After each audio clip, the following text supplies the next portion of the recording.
नमस्कार साथियों, स्वागत है आप सभी का अंकित इंस्पायर्स इंडिया पर। मैं हूं अंकित अवस्थी और आप हैं मेरे साथ में पाकिस्तान के हाल जानने के लिए। और पाकिस्तान को उस समय पर आज जरूर जाना जाएगा जिस समय पाकिस्तान कह रहा है कि वो इजराइल ईरान के इस युद्ध में मध्यस्थता कर रहा है। अमेरिका का प्रतिनिधि बना पाकिस्तान किस तरह से मध्यस्थता कर रहा है या वाकई में नहीं कर पा रहा है या केवल करने का प्लान कर रहा है, आज के सेशन में डिकोड किया जाएगा। टाइटल है बेगानी शादी में अब्दुल्ला दलाल। अब दलाल हालांकि यह हमारा बोलने का लैंग्वेज नहीं है, लेकिन अब करें क्या, जब भारत के विदेश मंत्री पाकिस्तान को दलाल कह देते हैं तो हम आज इसको भी समझेंगे कि इसने कब कब दलाली की है और इसके पीछे का इतिहास क्या है। बेगानी शादी क्यों कह रहे हैं ये आप थोड़ी देर में जान जाएंगे। चलिए पहले ही बता देते हैं, इसलिए कह रहे हैं क्योंकि पाकिस्तान किसी भी तरह से कोई पार्टी नहीं है, लेकिन अमेरिका चूंकि अपनी तरफ से पाकिस्तान को प्रमोट किए चल रहा है कि बेटा हां तुम बहुत अच्छे हो, तुम करो, तो वो अपने आप को इस पूरी कहानी के अंदर नायक समझ रहा है। मुसीबत यह है कि जिनके बीच में युद्ध हो रहा है वो पाकिस्तान में हो रही तमाम बैठकों में हाजिर ही नहीं है।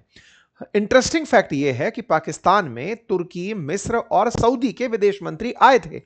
दुनिया में पाकिस्तान ने एकदम कोहराम काटा कि देखो हम युद्ध रुकवाने जा रहे हैं। अच्छी बात है, दुनिया चाहती भी है कि युद्ध रुके, हम भी चाहते हैं, लेकिन ऐसे में जिनके बीच युद्ध हो रहा है, ना इजराइल वहां था, ना ईरान वहां था, ना अमेरिका वहां था, तीनों ही नहीं थे। फिर पाकिस्तान में ये लोग कर क्या रहे थे? इसी की वजह से हमने इसे बेगानी शादी कहा।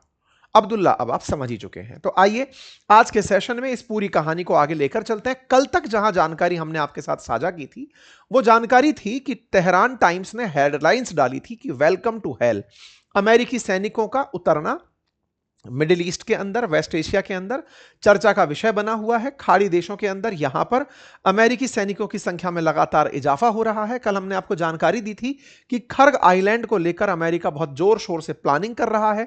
कल के जो सेशंस थे उसमें हमने आपको बताया था कि ईरान उनसे लड़ने के लिए अपनी पूरी तरह से बाहें चढ़ाकर बैठा हुआ है कि आओ और हम देखते हैं। इधर की तरफ तो अमेरिका तैयारी कर रहा है खर्ग आइलैंड पर जाकर हमला करने की, वहीं दूसरी तरफ पाकिस्तान यूएस और ईरान के बीच में मध्यस्थता वाली बातें करवाने की भूमिका की स्थिति में है कि आओ हम अमेरिका और ईरान के बीच में बातचीत करवाएंगे, हम बनकर के वो जगह आएंगे जहां पर ये लोग बातचीत कर सकें। बातचीत कराने वालों को मध्यस्थ कहा जाता है, बिचौलिया कहा जाता है, अंग्रेजी में इन्हें आर्बिट्रेटर कहा जाता है, लेकिन हमारे देश ने इन्हें दलाल कहा। इसके पीछे हमारा अपना इतिहास है, हम वो भी आपको यहां पर बताएंगे। कुल मिलाकर ट्रंप जिसकी तरफ मुड़कर देखे वो असल में पाकिस्तान था, और पाकिस्तान के खिलाफ, पाकिस्तान के प्रति इनका जो ये रवैया था वो कितना संदेहास्पद हो सकता है, या वर्ल्ड की पीस को लेकर के, वैश्विक अनिश्चितता को लेकर के कितना मजाकिया हो सकता है, वो आपको आज के सेशन में डिस्कशन के दौरान प्रतीत हो जाएगा। ईरान इस बात को किस तरह से ले रहा है वो अंत में, आज का जब ये सेशन खत्म होगा उस समय तक प्रतिक्रिया स्वरूप आपके सामने आ जाएगा। आगे बढ़ें उससे पहले एक छोटा सा अनाउंसमेंट कर लेते हैं। कल बड़ी संख्या में आप ही के बीच में से बहुत सारे लोगों ने हमारा वेबिनार जो हम हर संडे फ्री में आयोजित कर रहे हैं आर्टिफिशियल इंटेलिजेंस को लेकर के, वो ज्वाइन किया था। अब जो कल नहीं ज्वाइन कर पाए थे या फिर और ज्वाइन करना चाहते हैं, कुछ लोग ऐसे भी होंगे जो फर्दर अपडेटेड रहना चाहते हैं, उनके लिए इस रविवार को, आने वाले जो कमिंग रविवार है, इस पर हम वेबिनार करने जा रहे हैं। फ्री वेबिनार है जिसमें सिखाएंगे हम आपको आपकी प्रोफाइल बनाना, वेबसाइट बनाना, यानी कि कैसे आप वाइब कोडिंग से अपने लिए वेबसाइट बना सकते हैं। ये पूरी जानकारी आपको एक वेबिनार के अंदर मिल जाएगी। इस पूरे काम को आप यहां पर आकर सीख सकते हैं। वेबिनार ज्वाइन करने का लिंक कमेंट बॉक्स में पिन किया गया है, आप जाकर वहां पर उसे ज्वाइन कर लीजिए। कमेंट बॉक्स के अंदर आपको 5 अप्रैल के दिन होने वाली वेबिनार जो सुबह 11 बजे है, लाइव वेबिनार है, उसके लिए जाकर ज्वाइन कम्युनिटी, वो व्हाट्सएप कम्युनिटी वाला ऑप्शन है, उसे क्लिक करना है। अपनी डिटेल्स भर के आपको अपने आप ग्रुप में जोड़ दिया जाएगा। हर रविवार को हम इस तरह से चलते आ रहे हैं। अगले रविवार को आपके लिए जो खास रखा है वो मैंने अनाउंस कर दिया, आप जाएं और अपनी डिटेल्स भरकर उसे ज्वाइन कर लें। आइए साथियों, अपडेट में अगर बढ़ते हैं तो ट्रंप ने अपनी तरफ से ईरान के प्रति क्या मंतव्य रखा है। वो उन्होंने एक हवाई जहाज में, जनरली वो एयरफोर्स 1 की जब यात्रा कर रहे होते हैं तो पत्रकारों को सवाल के जवाब देते चल रहे होते हैं, और उन्हीं सवालों के जवाब में ट्रंप ने फाइनेंशियल टाइम्स को इंटरव्यू में बयान देते समय कहा कि ईरान का तेल वो अपने कंट्रोल में लेना चाहते हैं। उन्होंने कहा कि सच कहूं तो मेरी पसंदीदा चीज है ईरान का तेल लेना। इस पर कब्जे के लिए अमेरिका के पास कई विकल्प हैं।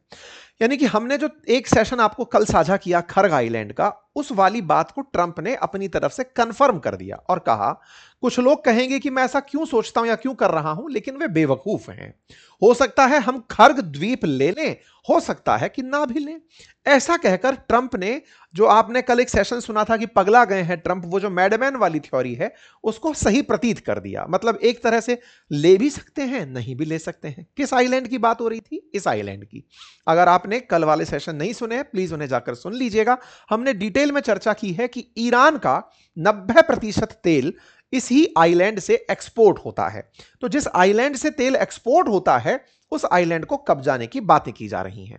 मुझे नहीं लगता कि उनके पास कोई खास सुरक्षा है, हम इसे बहुत आसानी से ले सकते हैं। ट्रंप ने आइलैंड पर अपनी प्रतिक्रिया कुछ इस प्रकार से दे दी। कल ही आपने अपने सेशन सुने थे।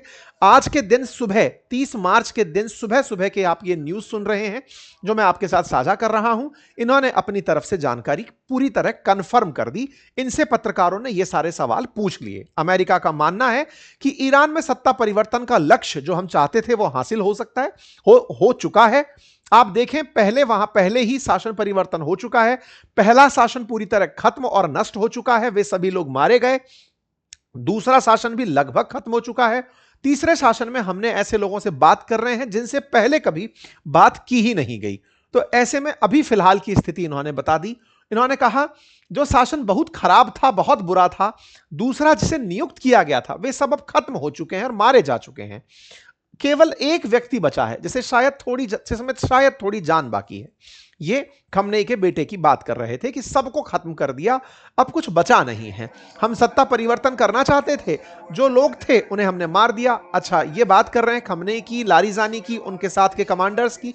एक एक को मारा जा चुका है। ये इसी को सत्ता परिवर्तन कहते हैं। उनके मारे जाने के बाद में जो सेकंड लाइन में बिठाए गए लोग थे, बोले वो भी मार दिए, और उसके बाद जो लोग बचे हैं वो भी मारे जाएंगे। तो ऐसे में हमारा जो मंतव्य था वो पूरा हो चुका है। ट्रंप ने ये सारी बातें टीवी इंटरव्यूज में, अपने जो इंटरव्यू देते चलते हैं उस दौरान इन्होंने कही।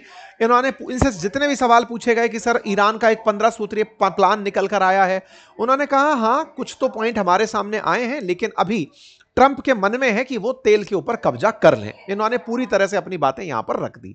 कुल मिलाकर ये खर्ग आइलैंड लेना चाहते हैं, ये बात इन्होंने खुद कबूल ली।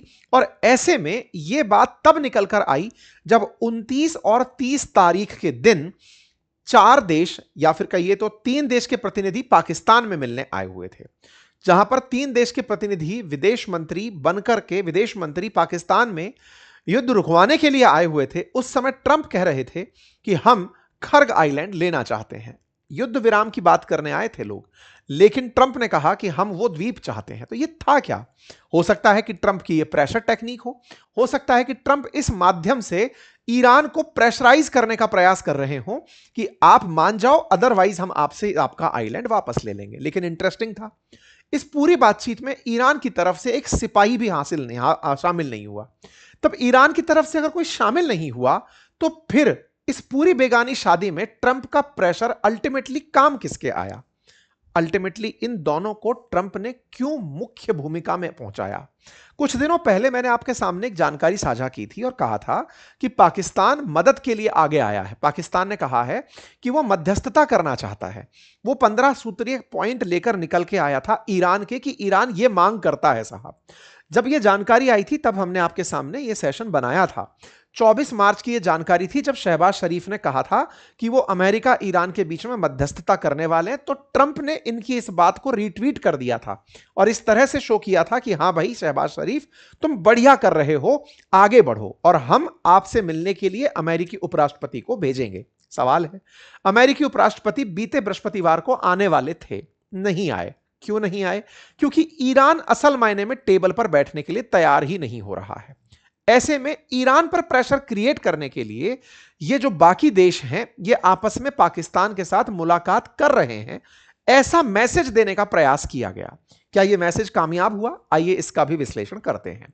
पाकिस्तान ने इस बीच में, जब से ट्रंप ने इस बात को एंडोर्स किया कि वेरी गुड शहबाज शरीफ, तुम अच्छा सोचते हो मध्यस्थता कराने के लिए, अगर ऐसा हुआ तो खबर निकल कर आई कि जेडी वैंस पाकिस्तान जा सकते हैं, पाकिस्तान बहुत खुश हुआ।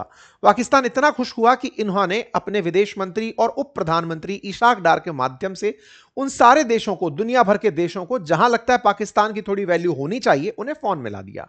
बताकर इन्फॉर्म किया गया कि साहब देखो, हम आजकल बातचीत में चल रहे हैं, रीजनल लेवल पर हमारी बातचीतें चल रही हैं। इंटरेस्टिंग है, मलेशिया के पीएम से इन्होंने, इन फॉरेन मिनिस्टर से इन्होंने बातचीत की।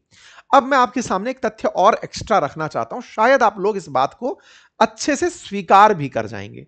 आप अगर हेडलाइन, ये ministry of foreign affairs Pakistan की लाइन है, यहां पर लिखा है de-escalation, dialogue and diplomacy. आपको याद है भारत के द्वारा रूस और यूक्रेन के केस में अंतरराष्ट्रीय मंचों पर एक ही लाइन जिसमें 3 शब्द थे वो कहे गए थे, जिसकी वजह से इमानुएल मैक्रोन ने प्रधानमंत्री मोदी की बात को एंडोर्स करते हुए पब्लिक के सामने रखा था। ये बात बहुत ज्यादा चली और हमने आपके सामने मल्टीपल टाइम इस बात को दोहराया कि भारत 3 शब्दों को संयुक्त रूप से बोलता है, डिप्लोमेसी, डायलॉग और पीस, डीडीपी करके हमने आपको पॉइंट दिया था।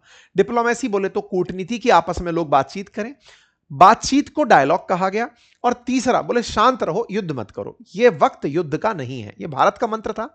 इसी मंत्र को पाकिस्तान ने कॉपी कर लिया है। पाकिस्तान अब यही डायलॉग और डिप्लोमेसी हर अपने ट्वीट में चिपका रहा है, लोगों को कह रहा है कि अल्टीमेटली डिप्लोमेटिक एफर्ट्स करने होंगे और डिप्लोमेसी करनी होगी। हर जगह वो डिप्लोमेसी और डायलॉग की बात को उठा उठाकर और पीस की बात को उठा उठाकर चिपका रहा है। तो पहला नकल तो पाकिस्तानियों का विदेश नीति में यह निकल कर आया। दूसरा नकल सुनिए साहब, आपको याद है ऑपरेशन सिंदूर के समय भारत ने जो भी काम करना था, एक्शन पाकिस्तान पर लेना था, उससे पहले हमने विदेश के तमाम देशों को सूचित किया था कि साहब हमारे यहां पर ऐसे ऐसे पहलगाम में आतंकी हमला हुआ है और हम लोग ये एक्शन लेने जा रहे हैं, ताकि दुनिया को विदित रहे कि हम लोग कुछ सोच रहे हैं। पाकिस्तान ने बकायदा बिल्कुल वही नकल करते हुए, जो इस युद्ध में पार्टी नहीं है, उन देशों को भी फुनिया दिया गया और स्टेटस पर डाल दिया गया कि सुनिए साहब, हमने तुर्की को फोन कर दिया है, हमने मलेशिया को फोन कर दिया है, हमने जॉर्डन को फोन कर दिया है, सबको इन्फॉर्म कर दिया कि साहब हम कुछ करने जा रहे हैं।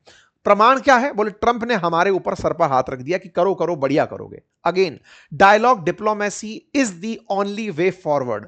कुल मिलाकर बेटे को बाद में समझ में आया, जब भारत ने इतने दिन तक दुनिया के सामने यह संदेश दिया, पाकिस्तान को यह बात समझ में आई।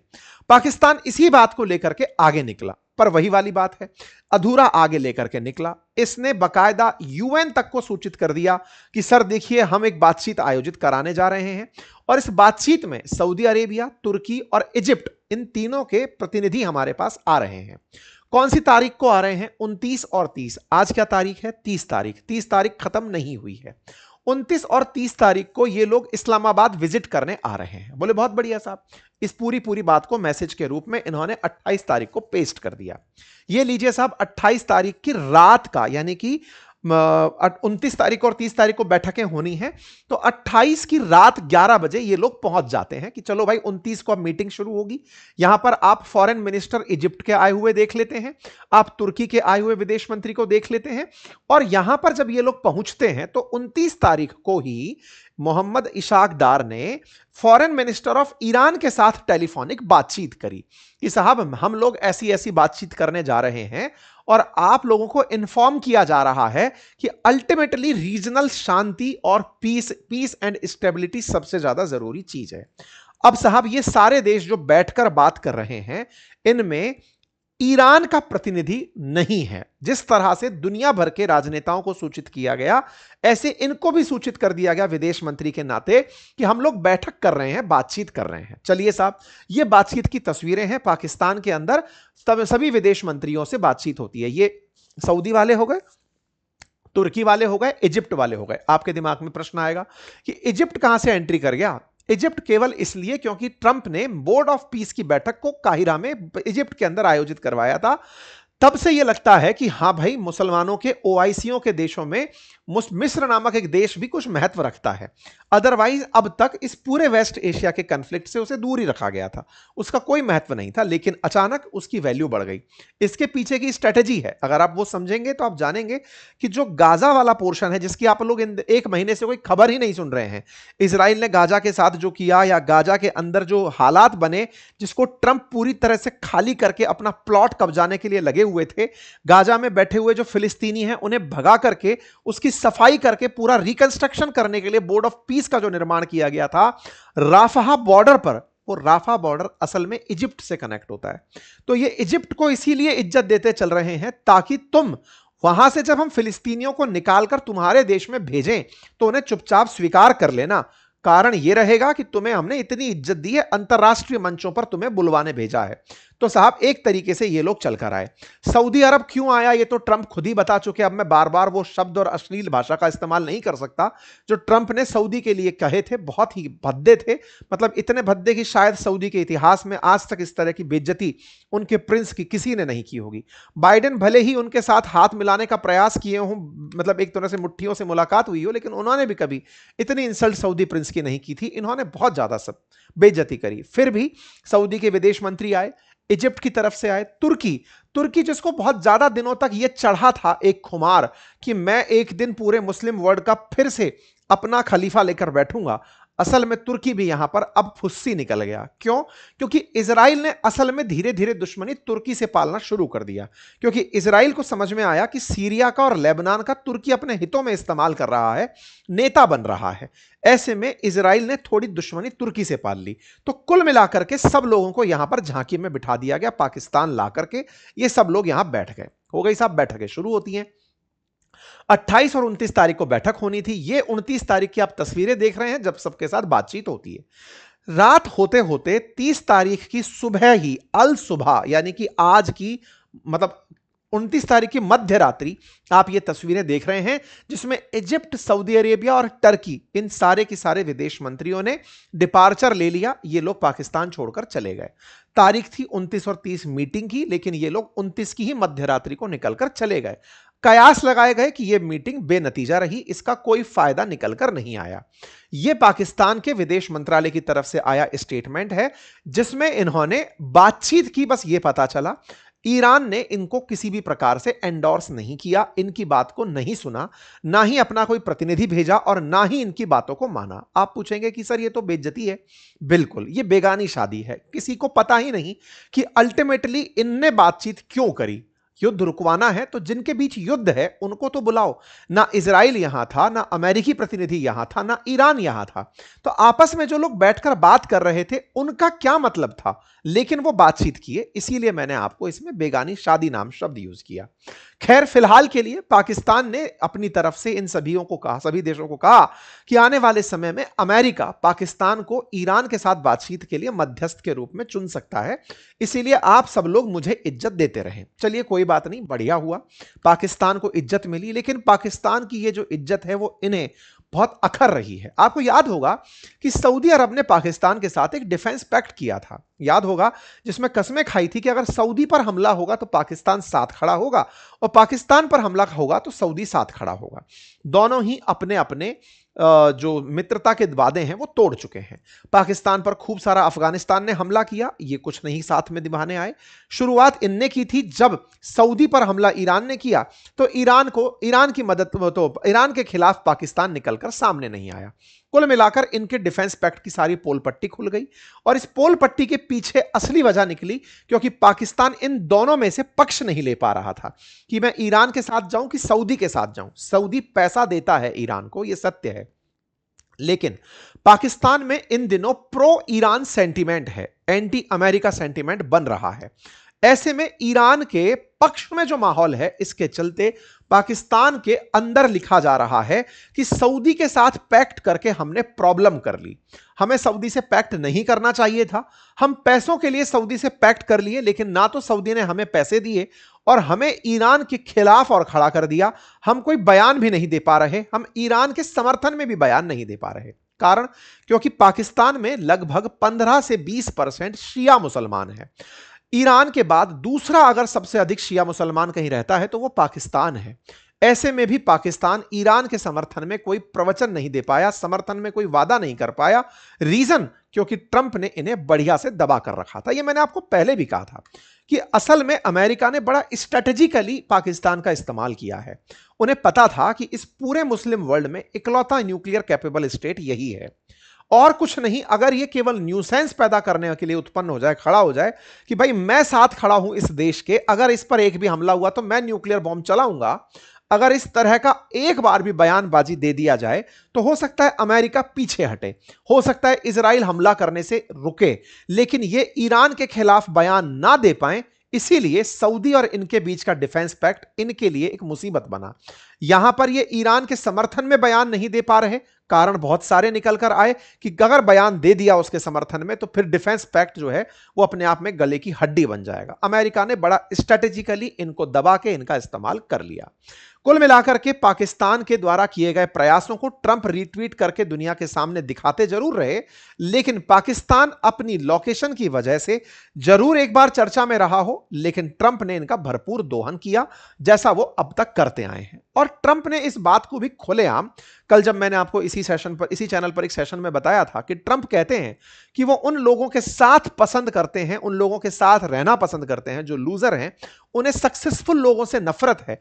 तो यह बात समझने में ज्यादा दिक्कत भी नहीं आई। कल हमने डिटेल में उनके इस बयान का विश्लेषण किया था कि ट्रंप का अपना मानना है कि लूजर्स के साथ रहो तो उनकी बातें, वो आपकी बातें सुनते हैं और वो सही से सुनते हैं। और ये बात सच भी है। ट्रंप जब भी भाषण देते हैं कि मैंने 8 युद्ध रुकवा दिए, इतने मिलियन लोगों की जान बचा ली, तो असल में जो हारने वाला देश था दैट इज पाकिस्तान। ऑपरेशन सिंदूर में जिसका बहुत नुकसान हुआ, अगर पाकिस्तान अमेरिका के साथ बैठा और ट्रंप अपनी शेखी भगार रहे हैं तो ये बिल्कुल जी जहां पना ही कहेंगे, ये कुछ कह नहीं पाएंगे। और हुआ भी यही। पाकिस्तान ने अमेरिका के राष्ट्रपति ट्रंप के लिए नोबेल पीस पुरस्कार तक की मांग कर ली थी, जो दुनिया ने देखा। ये खुद इनके सामने बोलने लगे थे कि ट्रंप ये तो आप थे जिसने इतने लोगों की जान बचा ली। तो स्वाभाविक है कि ट्रंप का जो कहना है और उनका जो करना है वो बिल्कुल सही जगह जा रहा है, उसमें हमें कोई अतिशयोक्ति अलंकार नहीं है। लेकिन भारत का एक बयान इस पूरी मीटिंग के दौरान जब विदेश मंत्री से पूछा गया कि साहब पाकिस्तान कुछ ऐसा करने की बातें कर रहा है, इस पर विदेश मंत्रालय की तरफ से, विदेश मंत्री की तरफ से कहा कि not a Dalal nation like Pakistan. इन्होंने भारत के बारे में कहा कि हम लोग कोई दलाल नहीं है पाकिस्तान की तरह। जब यह बात निकल कर आई तो इसका मतलब यह हुआ कि इसका मतलब वो ट्रेडिशनल दलाल है। आज की बात नहीं है कि वो आज नया नया निकला है, इसका कुछ इतिहास है। तो आइए आज मैं आपको उसका इतिहास भी बताता हूं। असल में साथियों, अगर आप लोकेशन देखें तो भारत की खुद की लोकेशन दुनिया में बड़ी स्ट्रेटेजिकल है। भारत पूरी तरह से इंडियन ओशन के अंदर एक पावर सेंटर है। और जब भारत और पाकिस्तान एक हुआ करते थे तब यह समझ में आ सकता है आपको कि ये मतलब पश्चिम देश, ये देश जो हैं, वेस्ट एशिया के जो देश हैं, सॉरी यूरोप के जो देश हैं, पश्चिम के जो देश हैं, उनके लिए कितना मायने रखता होगा। ऐसे समझिए, शीत युद्ध के बाद से यानी सेकेंड वर्ल्ड वॉर के बाद से अमेरिका का सबसे बड़ा दुश्मन शुरुआत में जो रहा, इवन मैं ये कहूंगा कि वर्ल्ड वॉर 2 के बाद से, शीत युद्ध का बाद का बात अलग करेंगे, 2 अलग अलग फेज लेते हैं। वर्ल्ड वॉर 2 के बाद से अगर अमेरिका का दुश्मन नंबर 1 अगर कोई रहा तो वो था सोवियत रूस। साथियों, सोवियत रूस 1991 में 15 देशों में टूट गया था। वो 15 देश थे ये वाले, देखो इधर, ये यहां पर आपको दिखाई दे रहा है, किर्गिस्तान, उज्बेकिस्तान, तुर्कमेनिस्तान, कजाकिस्तान। ये जो मिडिल ईस्ट या मिडिल एशिया के जो देश हैं, सेंट्रल एशिया के जो देश हैं, ये सारे देश कभी सोवियत रूस का हिस्सा हुआ करते थे। अर्थात 91 तक सोवियत रूस बिल्कुल पाकिस्तान तक आया हुआ था। मतलब अफगानिस्तान पाकिस्तान के बीच में हल्का सा अगर एरिया हटा दिया जाए तो पाकिस्तान जो है ना वो बिल्कुल सोवियत रूस के किनारे पर अड़कर बैठा था। ठीक इसी प्रकार से 1991 के बाद से दूसरा पावर सेंटर जो बना, क्योंकि शीत युद्ध खत्म हुआ, कोल्ड वॉर 1991 में खत्म हुआ, उसके बाद दुनिया का दूसरा पावर हाउस बनकर के आया चाइना। चाइना की भी जो लोकेशन है वो बिल्कुल पाकिस्तान से एडजॉइनिंग है। आज पाकिस्तान ऑक्यूपाइड कश्मीर जो है वो पाकिस्तान के साथ साथ चाइना का बॉर्डर बनाता है। ऐसे में सी पैक का यानी चाइना पाकिस्तान इकोनॉमिक कॉरिडोर का इन दोनों के साथ होकर गुजरना यह दर्शाता है कि पाकिस्तान पहले सोवियत रूस के मामले में काम का रहा और बाद में चाइना के रूप में काम का रहा। ऐसी स्थिति में पाकिस्तान हमेशा से अमेरिका के लिए बेहद पसंदीदा जगह रही। यही कारण है कि कहा जाता है कि अमेरिका ने कुछ गुप्त रूप से न्यूक्लियर बॉम्ब पाकिस्तान में भी छुपाकर खुद के रखे हुए हैं। अब इसमें कितना सच है कितना नहीं पता, लेकिन यह कहा जाता है, कॉन्स्पिरेसीज हैं। खैर, फिलहाल के लिए अगर हम पाकिस्तान की लोकेशन समझ गए हों तो अब यह क्लियर होता है कि इस पूरे वेस्ट एशिया में जो भी माहौल बना हुआ है उसका डिस्कशन पॉइंट भी पाकिस्तान में ही रखा जा सकता है। कारण है क्योंकि इसके अलावा एक देश और हुआ करता था, कतर, लेकिन उसके पर कतर दिए गए ईरान के द्वारा। उसने इतने यहां पर छेद किए कि अब ईरान खुद यह मानता है कि कतर अब कई दिनों तक वापस उठ खड़ा नहीं होगा। इसकी रिफाइनरी हो, एलएनजी रिफाइनरी हो, एलपीजी हो, सब पर इसने बहुत नुकसान पहुंचा दिया। खैर, तो कुल मिलाकर पाकिस्तान का एक इतिहास रहा है। मैं आपको एक बार इतिहास के झरोके में ले चलता हूं। कहते हैं कि 1971 में, आपको यह तो याद होगा, पूर्वी पाकिस्तान हुआ करता था बांग्लादेश। पूर्वी पाकिस्तान जो है ना, बांग्लादेश जो है ना, पहले पूर्वी पाकिस्तान हुआ करता था। ये दोनों हिस्से पाकिस्तान के थे। उस समय 1971 से पहले इस वाले पाकिस्तान यानी पश्चिमी पाकिस्तान के द्वारा पूर्वी पाकिस्तान में बड़ी यातनाएं दी जाती थी। उन यातनाओं के खिलाफ ये नहीं बोलेंगे। कौन नहीं बोलेंगे? अमेरिकी लोग नहीं बोलेंगे। अमेरिका उन यातनाओं पर कोई प्रतिक्रिया नहीं देगा। ये एक डील हुई।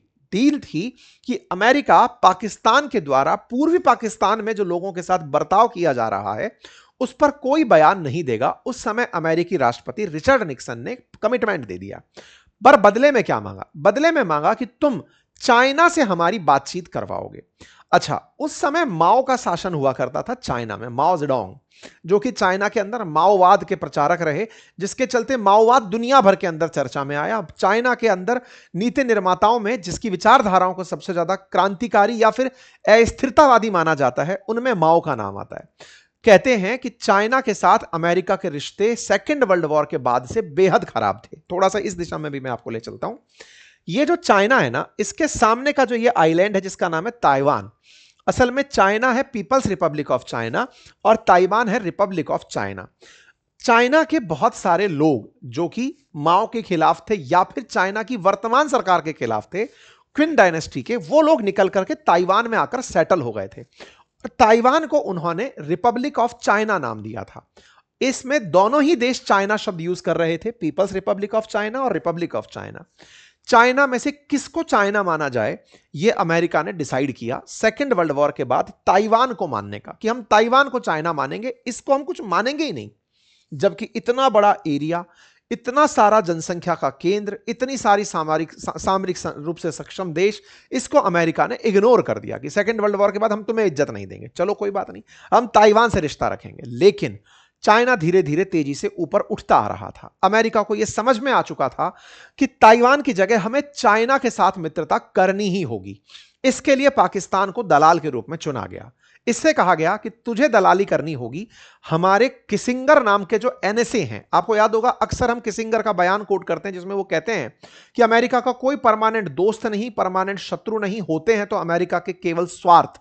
वो ओपनली इस बात को बोलते हैं। ऐसे में अमेरिका ने पाकिस्तान का इस्तेमाल किया।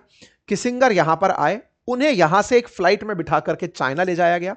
चाइना जाकर के उन्होंने माओ की टीम से, उनके जो क्विन थे उनसे बात की और यहां पर बात करके तय किया कि 1971 के अंदर रिचर्ड निक्सन चाइना की यात्रा पर जा सकते हैं। उस 71-72 के दौर में ही पाकिस्तान और भारत झगड़ रहे थे। उसी दौर में ही बांग्लादेश का निर्माण हो रहा था। उसी समय पर रिचर्ड निक्सन ने इंदिरा गांधी जी के साथ गलत बर्ताव किया था, मतलब काफी सारी भद्दी टिप्पणी की थी और वो पाकिस्तान के साथ आकर खड़े हो गए थे। रिचर्ड निक्सन को एज इट इज कॉपी कर रहे हैं ट्रंप, ऐसा लगता है, क्योंकि ट्रंप भी मैडमैन है बिल्कुल निक्सन की तरह, और यहां पर पाकिस्तान को फिर से इस्तेमाल कर रहे हैं ट्रंप, जैसे निक्सन ने किया था। पाकिस्तान को फेवर दिया गया। पाकिस्तान की तरफ से यह कहा गया कि अगर तुमने यहां पर, हम इंटरनेशनली तुम्हें कंडेम नहीं करेंगे और तुम्हारा भारत के साथ युद्ध होगा तो तुम्हारा साथ देंगे। इन दो संतुष्टियों के साथ इन्हें यहां से बातचीत के लिए भेजा गया। पाकिस्तान दलाल बना। चाइना के साथ बातचीत हुई। 20-30 साल से बंद पड़ी बातचीत, मतलब 45 के बाद से बंद पड़ी बातचीत समझो कि चाइना से पाकिस्तान की दलाली के कारण शुरू हुई। अमेरिकी राष्ट्रपति माओ जेडोंग से मिलने जाते हैं। एक ऐतिहासिक तस्वीर बाहर निकल कर आती है, दोनों की हाथ मिलाते हुए। यह तस्वीर का जो केंद्र था वो असल में यही था कि इस पूरी कहानी के रचनाकार ये रहे माओ और ये रहे रिचर्ड निक्सन। इनकी जो मुलाकात है असल में ये पूरी तरह से फरवरी 1972 में करवाई गई थी, इसे हैंडशेक इवेंट कहा गया, यह पाकिस्तान की ही दलाली से करवाई गई थी। उसने अपने ही लोगों को बेच दिया था। पूर्वी पाकिस्तान जिसे आज बांग्लादेश कहते हैं, उसे उसकी कीमत पर उन्होंने इन दोनों को मिलाया था। बदले में यह कहा था कि आप भारत से जब हमारा युद्ध हो तो साथ दे देना। ठीक है साहब, तो पहली दलाली, तो हमारा इतिहास है इसकी दलाली का, तो वो हमने आपको बता दिया। रिचर्ड निक्सन, यही था कारण कि वो पाकिस्तान के साथ आते हुए दिखाई दिए थे। क्लियर हुआ? इसके ऊपर बकायदा 1972 की रिचर्ड निक्सन की यात्रा, इसके ऊपर एक विकिपीडिया पेज बना है, और जाकर के आप इसे डिटेल में पढ़ सकते हैं। बदले में चाइना को पाकिस्तान ने कहा, अमेरिका ने कहा कि वो पीपल्स रिपब्लिक ऑफ चाइना और रिपब्लिक ऑफ चाइना में जो चाइना शब्द है ये अब पीपल्स रिपब्लिक ऑफ चाइना को दे देगा, यानी कि ताइवान को ताइवान कहा गया और उसे चाइना शब्द दे दिया गया। अमेरिका ने सिंगल चाइना को पहचान दी, जिसे वन चाइना पॉलिसी कहते हैं, यानी कि ताइवान अब चाइना वर्ड यूज नहीं कर सकता। यह अमेरिका के द्वारा इनको दिया गया कमिटमेंट था। इस तरह से अमेरिका चाइना के साथ रिलेशनशिप में आगे बढ़ा ताकि यहां के बाजार में एंट्री कर सके और अमेरिका चाइना के रिश्ते बहाल हो सके। ठीक है साहब, ये काफी लंबा मैंने डिटेल में ज्यादा बता दिया आपको, इसका इतिहास मैंने खोल के रख दिया। चलिए, इसके बाद में और भी ऐसी घटनाएं घटी। उसके बाद में अफगानिस्तान का जब मामला रहा, तो जब अफगानिस्तान के अंदर 1979 के अंदर सोवियत सेना को भगाना था, उस समय पर भी अमेरिका ने पाकिस्तान की मदद ली थी, मुजाहिदीनों को ट्रेनिंग दी थी। अफगानिस्तान में तालिबानी लड़ाकों को पाकिस्तान की मदद से ही ट्रेनिंग दी गई थी। यह भी एक लंबा चौड़ा इतिहास रहा है, इस पर हम पहले भी चर्चा कर चुके हैं। अफगानिस्तान के साथ जब जब मध्यस्थता की बात आई तो पाकिस्तान ने हमेशा मध्यस्थ की भूमिका निभाते हुए पाकिस्तान अमेरिका के लिए एक ऐसा बेस रहा, नूर खान बेस आपने चर्चा भी सुनी है, जहां से दुनिया भर के देशों के साथ नेगोशिएशन और बातचीत की जा सकती रही होगी। ठीक है साहब, ये तमाम चीजें चलती रही। तो पाकिस्तान का इतिहास लंबा चौड़ा है, जब जब वो हमेशा इस तरह की बातचीत में आगे आया। इवन सऊदी और ईरान के बीच में बातचीत के लिए भी अमेरिका के कहने पर 2016 में नवाज शरीफ के टाइम पर बातचीत करवाई गई। ये तमाम ऐतिहासिक घटनाएं हैं जिसके बदले पाकिस्तान पहले पैसे लेता है और फिर इन लोगों के बीच की बातचीत का आयोजन कराता है। पाकिस्तान भविष्य में भी इन लोगों की बातचीत करवाएगा, ऐसा माना जाता है। अमेरिका की तरफ से इसे रखा ही इस तरह से गया है कि तुम सुनो, यहां पर हमारे छोड़े हुए एक प्यादे हो, वहां जाकर दुनिया के बीच में बातचीत करो। एनीवे, जो भी है डिप्लोमेटिक टाइज है जो यहां पर चलती हुई दिखाई दे रही है। कारण खोजे गए कि इन दिनों पाकिस्तान क्यों इतना ज्यादा बिछा पड़ा है अमेरिका के सामने, तरीके ढूंढे गए तो पता चला कि क्रिप्टो के नाम पर आसिम मुनीर और शहबाज शरीफ को पूरी तरह से ट्रंप प्रशासन ने खरीद लिया है। क्रिप्टो में पहले इन्वेस्ट कराया, फिर क्रिप्टो डूब गया, ये सारे के सारे लोग नफे पड़े हैं उसी के अंदर। इस पर हमने डिटेल में पहले भी सेशन किया हुआ है, तो मैं और ज्यादा डिटेल में नहीं जाऊंगा। अक्सर जब भी पाकिस्तान कुछ कर देता है तो इसे कर्ज की कुछ रसीदें दे दी जाती हैं। फिलहाल के लिए यही हुआ है। आईएमएफ ने पाकिस्तान को $1.2 बिलियन का फिर से कर्ज दे दिया है कि जाओ जियो, मस्त रहो, टुकड़ों पर पलो और मस्त रहो। ईरान क्या बोला? ये अपडेट जो है ना, फंड देने वाला 2 दिन पहले का ही है, तो बदले में पाकिस्तान उतना ही करता है साहब, इतने पैसे में इतना ही होगा साहब, तो ये वो वाली स्थिति है। खैर, अब बात करते हैं ईरान इस बात पर क्या बोला। तो देखिए, आज की ही आपका सेशन करा था उससे 2 घंटे पहले की जानकारी है। यहां पर ईरान की तरफ से बयान आया कि पाकिस्तान का जो फोरम है ना, जिस पर ये लोग बातचीत कर रहे हैं, वो उनका अपना है। वी डिडंट पार्टिसिपेट, हमने कोई पार्टिसिपेशन नहीं किया। हम अपनी तरफ से कह सकते हैं कि regional call to end war are welcome, हमारे पास क्षेत्रीय लोगों के कॉल आते हैं, उनका स्वागत है। But remember who started it, ये याद रखिएगा कि शुरू कौन किया था।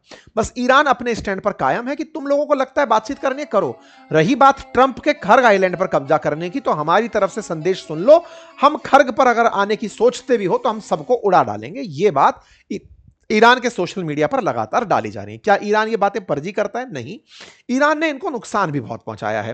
कई जगह जहां जहां इनके बेसिस हैं अमेरिका के, वहां पर अभी ताजा जो घटना घटी है वो अवाक सिस्टम के साथ घटी है। साथियों, ये जो आप हवाई जहाज उड़ता देख रहे हैं, ये अमेरिका का एक ऐसा हवाई जहाज है जो हवा में रडार का काम करता है। रडार का मतलब रेडियो डिटेक्शन एंड रेंजिंग। मान लीजिए कि नीचे से कोई जैसे कई बार क्या होता है, कोई मिसाइल चल के, मतलब ये जब फाइटर जेट उड़ रहे होते हैं ये उनसे ऊपर उड़ रहा होता है। अमेरिकी राष्ट्रपति जब चल रहे होते हैं तो ये उनसे ऊपर चल रहा होता है कि कहीं कोई मिसाइल इनकी तरफ तो नहीं आ रही। तो ये रडार की भूमिका में पूरी तरह देखता चलता है कि कहीं कोई हमला तो हमारे फाइटर जेट्स पर नहीं हो रहा। ईरानियों ने इसी को मार दिया। मतलब ये अपने आप में ये घटना घटी जो अमेरिका के लिए एक शर्मनाक घटना कहलाई। ईरानियों ने इसी जहाज को, जो कि मिडिल ईस्ट के अंदर, वेस्ट एशिया के अंदर तैनात किए गए थे, उनमें से एक जहाज इनके द्वारा मार दिया गया, जिसकी कीमत $700 मिलियन बताई जाती है।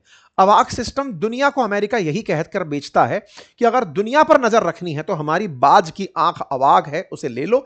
इन्होंने आंख फोड़ दी। सऊदी के बेस पर ही इन्होंने इसके 2 टुकड़े कर दिए। ये अपने आप में सऊदी बेस पर किया हमला था। ईरान ने इसे बढ़िया से सेलिब्रेट किया और बाकायदा ईरान ने सेंटकॉम के उस मैसेज का भी फैक्ट चेक के नाम पर मजाक उठाया कि लीजिए सर, आपका हमने बिल्कुल वैसे ही जैसे आपका गेराल्ड आर फोर्ड जिसमें आपने कहा था टॉयलेट का पानी खराब हो गया इसलिए हम पीछे लेके जा रहे हैं, कह देना इस जहाज के अंदर भी पानी खराब हो गया हम पीछे लेकर जा रहे हैं। फोड़ दिया हमने आपके गेराल्ड आर फोर्ड को भी और इसको भी। ईरानियंस ने बाकायदा यह भी बताया कि अमेरिका को लगातार बिलियंस ऑफ डॉलर का इसकी वजह से नुकसान हो रहा है। पर डे अमेरिका $1 बिलियन के नुकसान में है, उसे लगातार युद्ध का खर्च देना पड़ रहा है। इन सभी चीजों के बीच में मसूद पजेश्कियन ने बाकायदा मतलब ईरान के राष्ट्रपति ने अमेरिकियों से कहा है कि अमेरिकियों, आप ये युद्ध अमेरिका के लिए नहीं लड़ रहे हो, इजराइल के लिए लड़ रहे हो। असल में जो ट्रंप हैं वो असल में एक इजरायली किंग हैं जो अमेरिकियों पर राज कर रहे हैं। आपको जो नो किंग प्रोटेस्ट आप कर रहे हो उसका कोई औचित्य नहीं है। असल में वो इजराइल के लिए लड़ाई लड़ रहा है, अमेरिका के लिए नहीं लड़ रहा। बाकायदा ईरान पूरी दुनिया को यह बताना चाहता है कि ये इजराइल का जंग है, ईरान अमेरिका तो इसमें जबरदस्त तरीके से लटका हुआ है। इसके अलावा ईरान ने और मजाक बनाते हुए कहा, जब ईरान के ऊपर हमला हुआ और यह कहा गया कि हमने लाइट उड़ा दी इनकी, तो ईरान ने फिर से एक तस्वीर जारी करके कहा कि घंटे भर में हमने अपनी लाइट फिर से बहाल कर ली है। कुल मिलाकर के युद्ध का दौर जारी है, कोई शांति नहीं है। शांति वार्ता के बीच में बढ़िया हमले हो रहे हैं। अवाक जैसे सिस्टम, जिस दिन यहां पर पाकिस्तान में शांति वार्ता हो रही है उसी समय पर अवाक सिस्टम उड़ा दिया जाना, यह अपने आप में दिखाता है कि ईरान कोई शांति के अंदर रुचि नहीं रखता। उसका केवल एक उद्देश्य है और वो ये कि अमेरिका इनको नुकसान की भरपाई करे और वो पूरी तरह से युद्ध के लिए आगे उतर कर आए। देखना होगा आगे इस दिशा में क्या होता है। उम्मीद है कि आपको ये सारी जानकारी, हालांकि थोड़ा सा सेशन लंबा हो गया, उम्मीद है कि आप तक ये जानकारी पहुंची होगी, आपको जानकारी समझ में आई हो तो साथियों से साझा करें। और हां, कमेंट बॉक्स के अंदर वेबिनार ज्वाइन करने का लिंक दिया हुआ है, जिसमें इस बार की वेबिनार के अंदर आपको आपकी प्रोफाइल वाली जो वेबसाइट है वो बनाना सिखाया जाएगा। आप अपना लिंक अपने किसी जानने वाले को शेयर कर सकते हैं। वो जानकारी आपको फ्री ऑफ कॉस्ट इस रविवार के दिन वेबिनार के अंदर सिखाई जाएगी। अपना ख्याल रखें, बहुत बहुत धन्यवाद।